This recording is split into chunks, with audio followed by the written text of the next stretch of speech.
like 1 minute before, I'm going to go ahead and start. I just, 1 minute. But I'll just give us 1 more minute of fun. Okay, so I'm going to tell you guys a brief overview. My name's Alyssa. I run a website called Nephilim Threads, which finds all the clothing from the Shadowhunters TV series. I see you over there. I also have run a few fandom-related fashion sites for a while. I have a Shadowhunter blog, which I really should be on less often than I am. This weekend, I'm cosplaying Shadowhunters from now until the end of Sunday. So if you see me, have fun figuring out what I am. You'll know. Today, I want to warn you guys about a little something important, and that is the spoiler warning. If you guys are in here, you're agreeing to have the TV show up until now spoiled. You're willing to have all the books spoiled. I have not read the Infernal Devices, so that will not be spoiled if you're worried about that. But maybe. Depends how good your fingers are at blocking out noise. I can't promise anything. Yes, everything. Every little bit of anything. What we're gonna start with right now, though, is a quick recap in case you guys aren't caught up, but I'm pretty sure you're all caught up. So, here's a little bit. My name is Clary, and I'm a Shadowhunter, born to protect mankind from demons. A never-ending battle against evil, but I know who I can count on. Simon, my oldest friend, a vampire. Magnus, a warlock from Brooklyn. Luke, a werewolf pack leader and New York City cop. And Jace, Isabelle, and Alec, 3 of the bravest Shadowhunters alive. We're strong. Together, we are unstoppable. Okay, so that's just really quick, easy overview. Most of you guys already are caught up. Today, I'm going to touch on a bunch of subjects. Some of them, depending on what you ship, who your favorite characters are, you may not like, you may love. Just kind of depends. I'm warning you now. If you guys want to sit on opposite sides of the room when you find out some things about your friends, feel free to. Hit that little block button on Tumblr, just saying, whatever you need to do. We're going to start, though, a little bit about the Shadow World, because I kind of love the Shadow World. We have Downworlders, which are things like vampires, fairies, warlocks, all that fun stuff. And then we have the Shadowhunters, of course, who are, angel blood. Woohoo! Yep, me. I can't really say anything right now, so. But one of my favorite things about the Shadow World has to be all the weapons. Not going to lie. This is my Seraph Blade that I've been carrying around all day. So I'm kind of obsessed with these. I also love Izzy's whip to death. I think it's one of my favorites. But I want to know what you guys' favorite weapons are. Show of hands for Seraph Blades. Okay. Bow and arrows. This is all one of my favorites too. Magic. Oh, okay. A lot back there. What about vampire fangs? Because those can technically count as a weapon. Anybody? Oh, wow, okay, we got no vampire fangs in here. Okay, this will be easy. The first thing I'm going to touch on is ships, because we know that ships take up a lot of Shadowhunters. We have canon ships from the books and the TV shows, and then we have the ones that people make up. They've gotten pretty bad in the Shadowhunter fandom over the past few months. I think that the guy who plays Alec, Matthew Daddario, for those of you who don't know, actually had to go on his social media this week and ask people to chill a little bit, because there was a lot of hate for different ships. So in my panel, I'm going to try to avoid ships pretty much. A little bit might sneak in there. But whatever you ship, I don't care. If you guys want to come up with the most random thing ever and put it together, if you ship Valentine and Maya, I'm not going to judge you. I'm just saying. It's a little bit weird, but I won't be judging. I'll be like, okay, have fun. That's all right. Well, the first thing that I'm going to touch on with characters is Jace Wayland. He's one of my personal favorites. Kind of a jerk in season 1, in my opinion. Not going to lie there. But he's been really good this season, and I don't know about you guys, I feel really bad for him. Because he's been through a lot of bullcrap this season, and it's only getting worse from what the writers are telling us. So it's still on a downhill spiral. One of my favorite reasons that I like Jace, and you'll notice he has 3 names up there, that was on purpose, is that Jace Wayland, and I'm going to tell you guys, this panel's going to get deep, okay? So like, it's kind of funny, but it's kind of deep too, so just heads up. It'll end happy, but it'll get a little depressing before that. So what we have with Jace is an abuse survivor, which I really love, because there aren't that many of them on TV. Especially not that end up, being really selfless and caring about everybody around them. They usually tend to be more nomadic. So I really like the way that they've painted Jace. And I have a little video, just of montage, if you will, of some examples. I don't know if you guys can hear this. Is that quiet?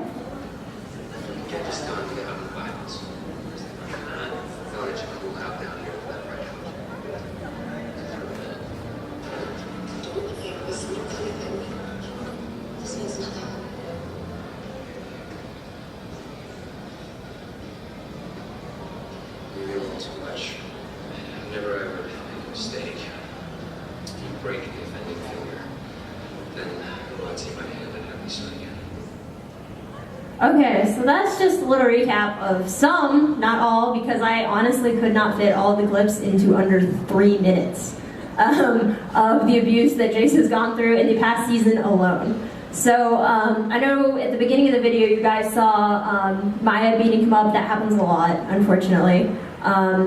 She kind of tracks him down, and the first time we see her, she's trying to kill him, which is kind of scary, even after they presented proof that he was innocent. And then later on in the show, she comes back and beats him up, and someone attacks her, but she doesn't really go after her attacker. She kind of goes after Jace, which, I don't know about you guys, but if somebody stabs me with a needle, I'm going after that person. Like, get the needles away from me, please. And then, he's dealing with Clary, who's basically telling him, hey, I don't care about you at all. And, his dad doesn't care about him. His dad's pretty much like, you're my weapon, you're this, you're that. But when it comes to being his son, he's like, well, whatever, I don't need you, whatever. So there's not a lot of love for Jace right now. He's pretty much got nobody besides Alec and Izzy that really listen to him. So I'm kind of hoping that over this next season we'll see a little bit more for him as far as support goes. But based on what the writers tweeted out this morning, it's going to get way worse for him. So hopefully he can, turn that around a tiny bit. We'll see how that goes though. Second thing is Alec Lightwood. How many people love Alec? Yeah, me too. His says representation squared. The reason I put this up here is because, one, Alec is gay. He's currently dating Magnus Bane. And the second one is that a lot of times on TV, when you introduce a really innocent character, their entire plot line is about losing that innocence. So when Alec came in, he was a new character who's 24, he'd never been on a date, but the show didn't make it all about, oh, well, you're 24, you need to go on a date, you need to have sex, like right now, this needs to be fixed. It was just, okay, that's fine. Like, you're busy, you have other things to do, whatever. So there's a lot with Alec to talk about, which I really like. There's not really a character like him on any other shows that I've seen so far. So I could be wrong, but just out of what I've seen, I haven't seen anything too close. So this is a little video of Alec.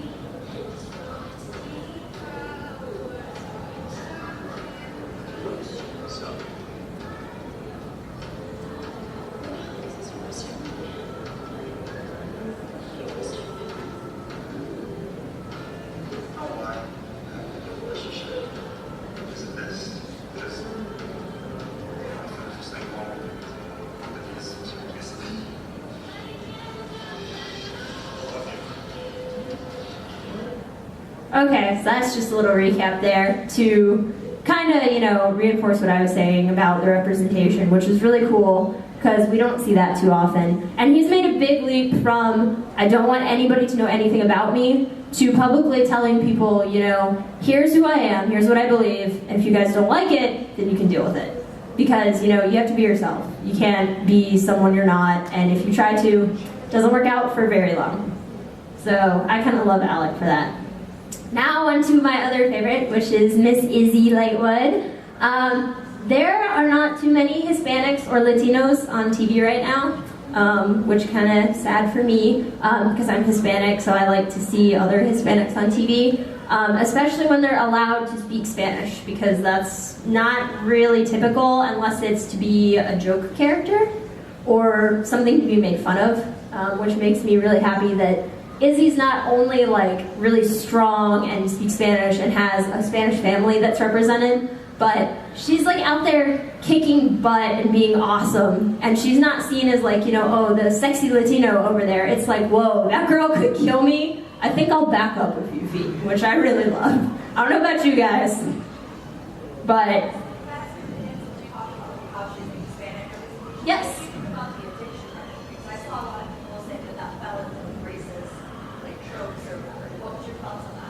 I did see a lot of people saying that.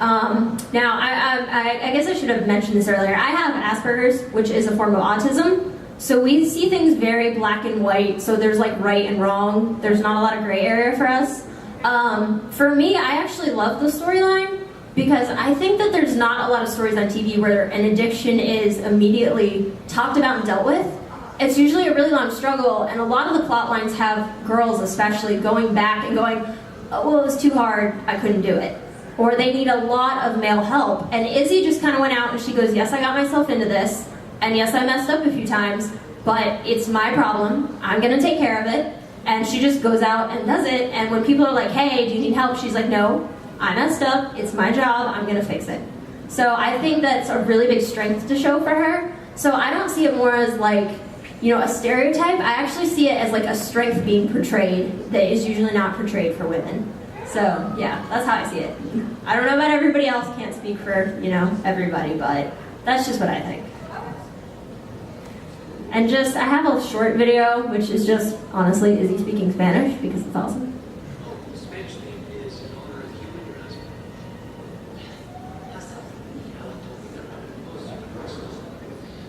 To celebrate your joyous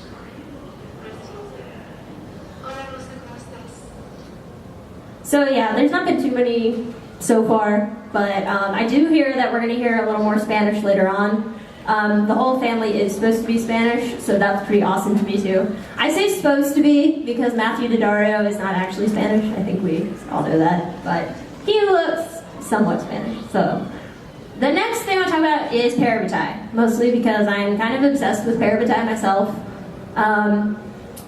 As far as Parabatai, I'm going to play you guys a video first before I talk about anything, just because I think you guys may not see Parabatai the same way. I don't know if y'all can hear this. Can you hear this? I wonder. Let's see. See if we can get this turned up.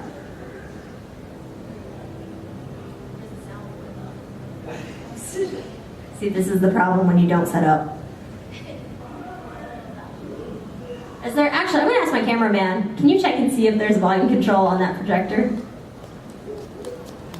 We kind of didn't set up before this panel because I was at a costume contest. Oops, it kind of ran late. There should be a little dial on there. I don't know if you can see it.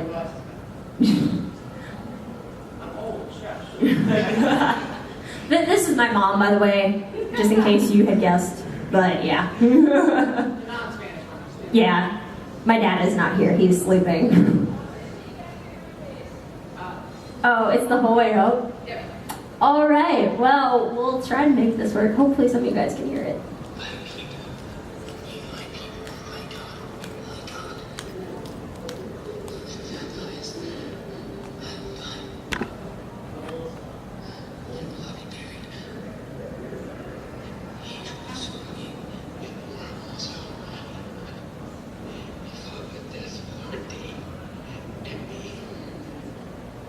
Okay, so that was a little bit of Parabatai.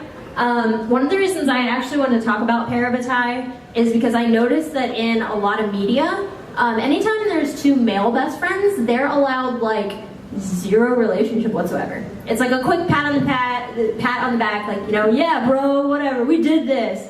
But there's never any emotions or vulnerability, which I think is really sad because guys have emotions too.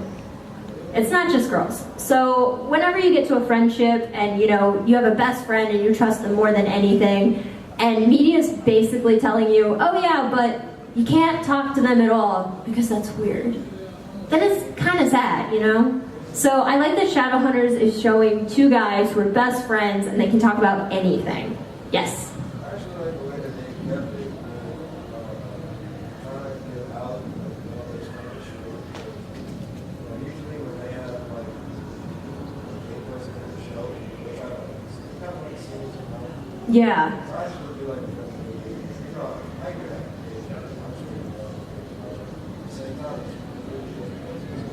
Yeah, and I see that's another thing that I like about it. You're right, because anytime there is like a straight male on TV who has a gay best friend, the plot line for that straight male becomes, oh, this is weird. I don't want to really talk to him, and they don't know what to do.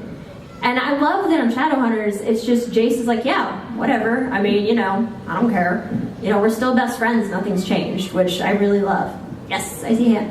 So, I actually read the books. Yes. I haven't watched any of like the TV show. And to my understanding that Parabatai was like this brother relationship. Mm-hmm. Is it shown more as a brother relationship or is it shown more as like a best friend relationship? Honestly, I think it depends on who you ask. Because people do view media differently. Because I may see one thing, but you know, one of you guys may see complete opposite of what I see. So I think it kind of depends, especially like what relationship you have with your own siblings or whoever are your best friends. The way that I like to describe it is Parabatai in the books were a little bit inconsistent because it seems like sometimes they were like best friend brothers and other times they acted like they didn't know each other, which I found a little odd. But on the show, it's like a constant thing and they do share like a soul. So it's almost like sharing your soul with someone else. So it's not like a romance, it's not a best friend, it's kind of something beyond that. I don't know if you guys have ever had like one friend that's always been like the best friend you've had, and even once you're not friends with them anymore, you always remember how good that friend was. It's kind of like that, is how I like to describe it. Yes? I thought it was kind of brotherly too, though, because even within the context of this show, they kind of established that like Jace was kind of taken in by like, you know, his parents, and like there's a whole thing with like, when it comes out like on the boring sir, and like the little brother is like, oh, but you're not my real brother. So like I feel like they touch on like some of the like familial aspects of it. Yeah, definitely. And I think that also there is like, it's a brother like best friend relationship, like you said. He's not like his actual brother because Jace was never adopted, so he's not blood, so he's not like technically a brother. I would say he's more like the best friend that moved in. Like, I don't know, I used to have a best friend for 15 years, I think, and my parents actually had it so that we would adopt her if anything happened to her family, but we didn't really consider each other sisters, if that like makes sense. So I feel like it's kind of like that. He's not like officially like a sibling, but he's close to that. I feel like it might be a little more than like just siblings, because you know siblings aren't always close. So I feel like it's more like a sharing a soul type thing. No, Yes. I mean, from when I read the books, I got that brother that's as well because he's my younger brother. We lost him my older brother. Oh, okay. So when you say like how it's inconsistent, I actually understood the entire piece of the brother part because there were times where we did not get along at all, and so it was like you would never think we were siblings or lived in the same house. Yeah. And there were times when my older brother would come home when we started connecting more, like we're practically like this now. Oh yeah. Where the older brother, when he was in the Navy, he was gone, so it felt that that distant parties that you didn't really know each other. Because he used to come home and be like, oh, so this is what you're into now. So, Yeah.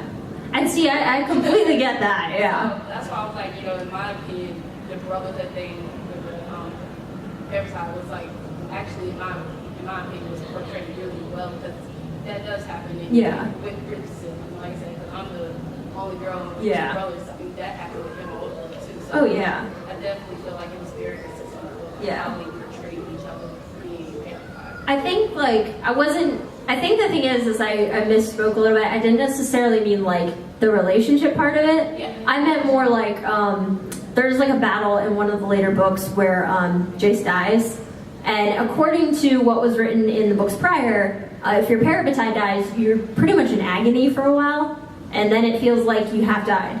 But in the books, it was written that Jace died, and Alec felt nothing because he was too busy, which I find a little weird, because if half of you is dying, you're definitely going to feel it, which is why I think the show did a little bit more consistency with that part of it.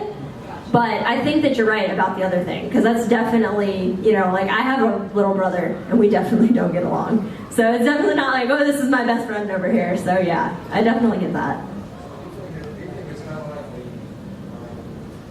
you know, Raphael, they say that they're supposed to be very loud, supposed to be good, and what they do show up. Raphael was killed. Yeah. They actually put him in something. Yeah, exactly. And I think that's what's supposed to basically be with Jace and Alec, the same type of thing. So, honestly, like I said, I think TV and the books are like two separate stories. I kind of view them as their own series. So I usually don't use the books to like figure out the show or the show to figure out the books, because they're so different. And a lot of times the writers from the show and the writer of the books will even get on social media and kind of have it out with each other about what was done on either one and what they think like should have happened. So it is pretty much, you know, two different series. So for me, it's kind of hard to cross over. Yeah, exactly. Like, if you go on Tumblr, and I don't know how many people are on Tumblr here, but if you go on Tumblr, yeah, there's like different sections, and you have to tell like on your bio, like, here I like the TV show, or I like the books, or I like the movie. And if you don't say that, and they start talking to you, and you're in the one they're not in, it's like an all-out war, and you're like, oh my gosh, I'm sorry. So yeah, that's definitely a little bit crazy. One of the other things I'm going to talk about real quick, just because, how long do we have left? All night. We have, yeah, let's do it all night, you guys. We'll go demon hunting together. This guy is brand new to the show, but not to the books. And I think he's a lot of fun, even though he's like deathly evil. He hasn't really been too evil on the show yet. As of like last week, we've kind of seen it. Yeah, I heard gasping back there, and I was like, no, it's not okay to lock people in the closet. That's not what I meant. His name is Sebastian. Ish. Jonathan, I mean, you know, just like Jace, he has like a million names. Don't marry the guy, because your marriage certificate is going to be horrible. But he's brand new. I kind of like the, honestly, okay, here's the thing. I am a TV girl, I'm not going to lie. I like the show. But I did read all the books, and I really did like the Sebastian storyline from the books, just because I'm a huge fan of sarcasm and sass. And even if he's evil as crap, it was sassy, so come on. What am I going to say? So I'm kind of excited to see where they go with this, because I think the writers have already spoiled for the next few episodes. They are changing the plot line from the books. So I think they said Sebastian is supposed to be pulled out of a hell dimension where Valentine has kept him, instead of raising him secretly. So I think there's going to be a difference as to how this Sebastian reacts to things and what his mindset is versus the books. He was activated and things. So with that, do you think he would portray more darkly that they'll play in with the books about him being with the Queen of Hell from the books? Are they trying to tie that back in there, or?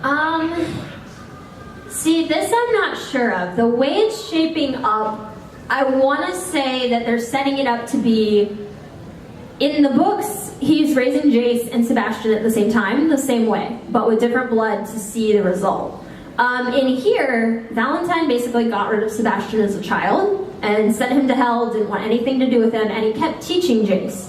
So I think in the show it's going to be more of a mindset of, I was the first, I was supposed to be the special one, but you got rid of me, and here's this other kid that you worked really hard on, and you just kind of chucked me to the side, which his mom kind of did as well. So I think the TV show is going for a little more of the, he's like this for a certain way. It's not just he was dosed with the blood.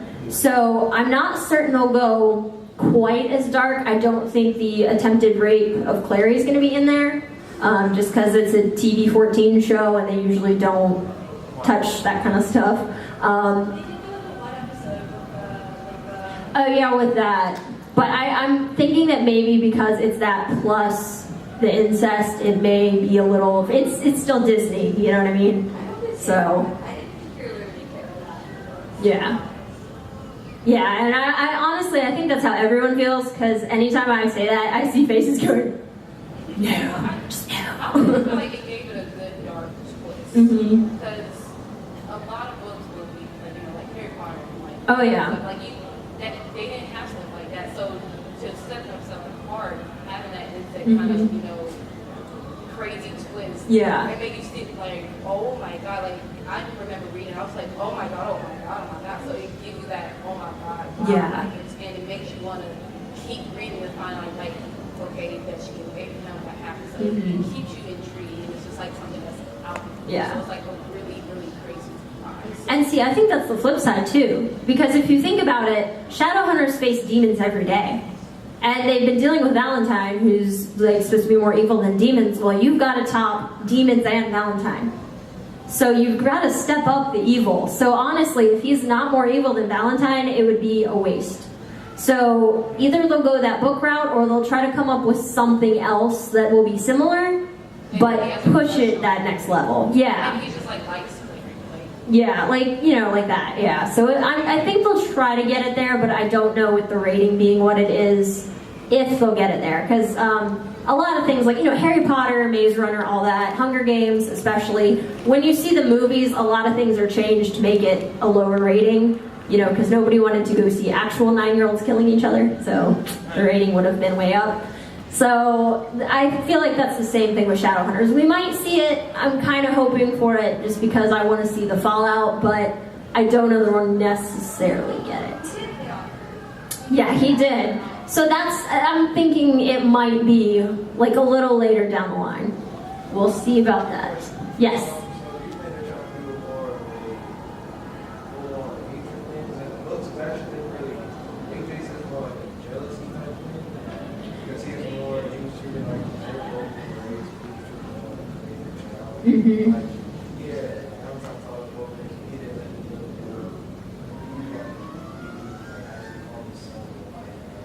Yeah, and I think that is one of the things they're going to do. I think they're just going to change it a little bit.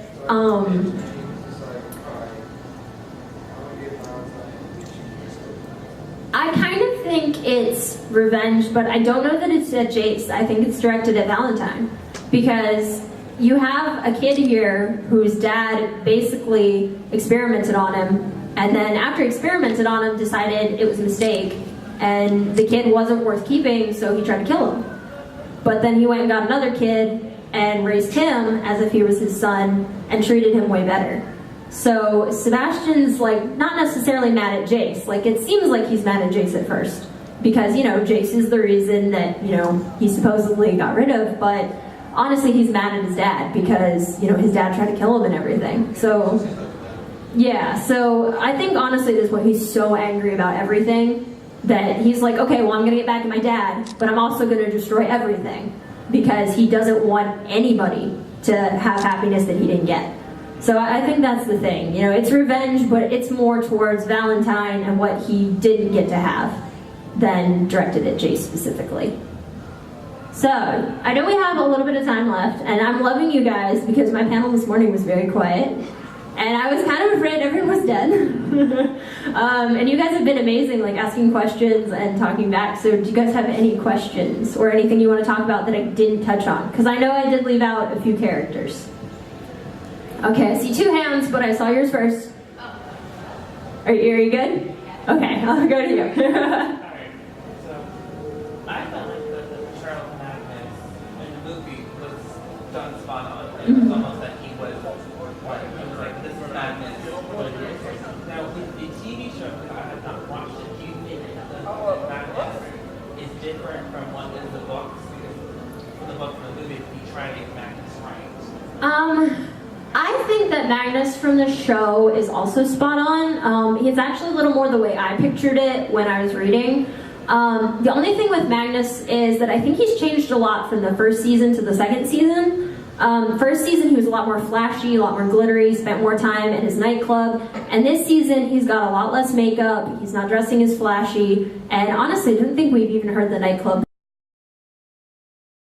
And everybody is, here's the white person, here's the straight white person, here's another white person, and they're like, oh, here's the gay guy, but we're gonna mention him for 2 seconds, and then he's gone.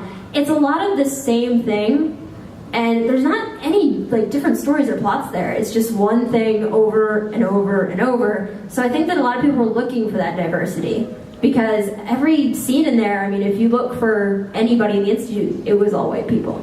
Which for New York City is like kind of ridiculous, honestly, because that's not how it works. With that, I think it was kind of, I think this one makes more sense.